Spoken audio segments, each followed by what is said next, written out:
Ideal client. One of those things that can send shivers up your spine. And I was on a networking today and we spoke about who we help. Now, one of the things about Danny, who is amazing, who's doing this networking, it's Social Success Circle, if you're not already there, is that she wants to be inclusive.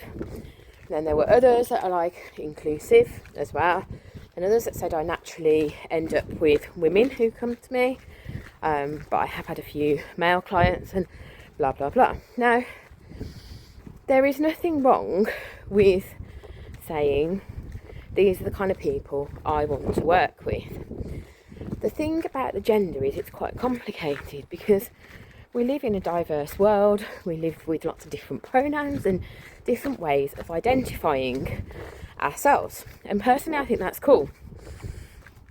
But everyone has different energy, everyone has different needs, and ultimately, if you're trying to appeal to everyone, then you're not going to appeal to anyone. And there's a part of the brain called the reticular activating system, which I talk about all the time, which filters out junk and helps us achieve our goals. So if you're not talking to your ideal clients, part of the brain, and helping them to achieve their goals, you will get filtered out like junk. And that affects your messaging, that affects your sales, and that affects your offers if you do not understand who your ideal person is as an energy, as a being, as it could be a cat, but it could be a cat mom or a cat dad. So it's understanding their challenges, understanding what's going on in their life, understanding how you help. So you can choose to break your ideal client down as man, woman, transgender, whatever it might be. And then when you're thinking about your messaging, you understand that person.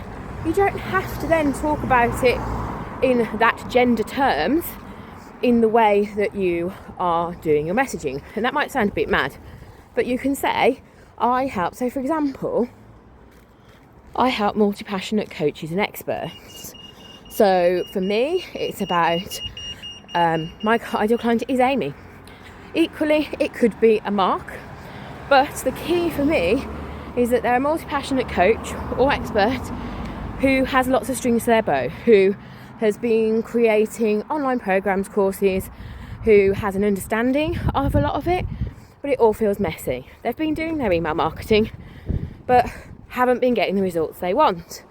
So when I'm breaking it down, although it's Amy, and although my ideal client, the energy is a feminine energy, it doesn't mean that it won't be a man. Now, in the past, I have very clearly created a female space, and my Facebook group has been about a woman.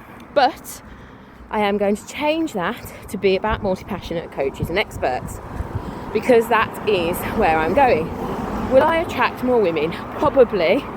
Would it be great to attract men who are on that energy, or transgender, or whatever you identify as?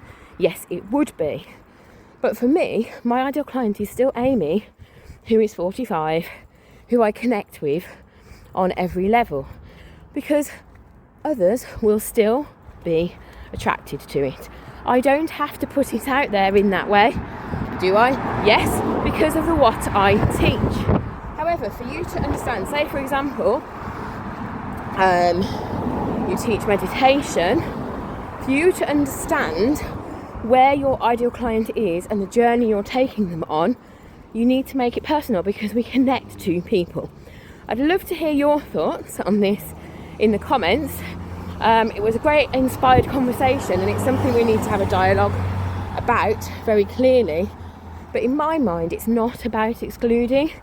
It is about focusing, and it is about making sure. And ultimately, for somebody who wants to work with whatever person it is, we label, and we just need to think about how we do that and how we make it work. I've just missed my turning, I think. Anyway, I will see you soon. Have a lovely day, and I'd love to hear your thoughts in the comments.